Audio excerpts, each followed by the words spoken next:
देवदासी का शापित जीवन। ये कहानी प्राचीन भारत के एक छोटे से गांव की है, जहां देवी देवताओं की पूजा और मंदिरों का विशेष स्थान था।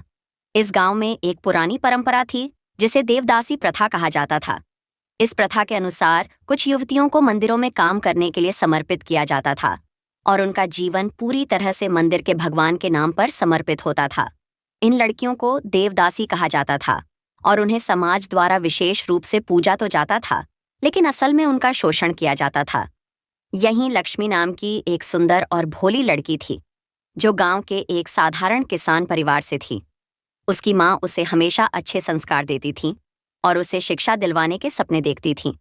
लेकिन गांव में देवदासी प्रथा के कारण लक्ष्मी का जीवन अचानक बदल जाता है। एक दिन गांव के प्रधान और मंदिर के पुजारियों के दबाव में उसकी माँ उसे मंदिर के लिए समर्पित कर देती है, ताकि उनके परिवार को कुछ आर्थिक मदद मिल सके। लक्ष्मी को समझ नहीं आता है कि उसके जीवन में क्या होने जा रहा है और वह अपनी माँ के निर्णय को चुनौती नहीं दे पाती है। लक्ष्मी को मंदिर में पहली बार आते ही यह महसूस होता है कि उसे केवल पूजा और सेवा के लिए नहीं, बल्कि एक तरह से समाज के शोषण का हिस्सा बना दिया गया है। उसे पुजारियों और अन्य प्रभावशाली व्यक्तियों के हाथों शारीरिक और मानसिक शोषण का शिकार होना पड़ता है। उसे यह एहसास होने लगता है कि देवदासी का जीवन शारीरिक रूप से समर्पण नहीं, बल्कि शोषण है, जहां उसकी इच्छाएं और भावनाएं किसी की परवाह नहीं की जाती है। मंदिर में लक्ष्मी के साथ अन्य देवदासियां भी रहती हैं, जो सब कुछ सहने के बाद भी मौन रहती हैं। वे इस प्रथा की शिकार हो चुकी होती हैं और उनका जीवन निराशा और घुटन से भरा होता है। लक्ष्मी को हर दिन शारीरिक और मानसिक उत्पीड़न का सामना करना पड़ता है और उसे यह समझने में देर नहीं लगती कि देवदासी का जीवन केवल भगवान के नाम पर नहीं, बल्कि एक घातक व्यापार है, जहां महिलाओं की शारीरिक संपत्ति का इस्तेमाल किया जाता है। एक रात जब लक्ष्मी मंदिर के अंदर अकेली बैठी होती है, उसे एक पुरानी देवदासी की आत्मा का दर्शन होता है। आत्मा उसे बताती है कि वह भी कभी एक देवदासी रही थी, लेकिन उसने इस जीवन से मुक्त होने का प्रयास किया था और अंततः मृत्यु को प्राप्त कर लिया था। आत्मा लक्ष्मी को चेतावनी देती है कि अगर वह भी इस जीवन से बाहर निकलने का प्रयास नहीं करेगी, तो उसका अंत भी वैसा ही होगा जैसा उसकी जैसी कई देवदासियों का हुआ। आत्मा लक्ष्मी से कहती है कि उसे इस शोषण को दुनिया के सामने लाना होगा और इस प्रथा को समाप्त करने के लिए संघर्ष करना होगा। लक्ष्मी अब इस शोषण के खिलाफ खड़ी होती है।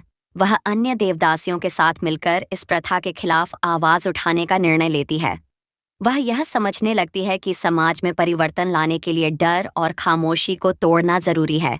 वह मंदिर के पुजारियों और अन्य उच्च वर्ग के लोगों के खिलाफ साक्ष्य इकट्ठा करने लगती है। धीरे धीरे वह उन महिलाओं को एकजुट करने में सफल हो जाती है, जो इस काले धंधे का हिस्सा बनी हुई थीं। लक्ष्मी की आवाज समाज तक पहुंचने में समय लगने पर भी वह हार नहीं मानती। वह एक आंदोलन शुरू करती है और स्थानीय सरकार और समाज को इस कुप्रथा के बारे में जागरूक करती है।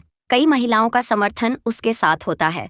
धीरे धीरे राज्य के शासकों और नेताओं को इस प्रथा की कुरीतियों का एहसास होता है और वे इसे समाप्त करने की दिशा में कदम उठाते हैं। लक्ष्मी के संघर्ष के कारण देवदासी प्रथा का खात्मा होता है और इस घिनौनी परंपरा को बंद कर दिया जाता है। लक्ष्मी की लड़ाई अब केवल उसकी नहीं रही, बल्कि उन सभी महिलाओं की हो गई थी जो वर्षों से इस प्रथा का शिकार बनी हुई थीं। उसकी साहसिकता और संघर्ष ने न केवल उसे मुक्ति दिलाई, बल्कि समाज में बदलाव की एक लहर पैदा की। वह समाज के लिए एक प्रेरणा बन गई और उसके नाम का इतिहास में उल्लेख हुआ। ये कहानी यह दिखाती है कि कैसे देवदासी प्रथा महिलाओं के शारीरिक और मानसिक शोषण का कारण बनती है और इस शोषण से मुक्ति पाने के लिए संघर्ष जरूरी है।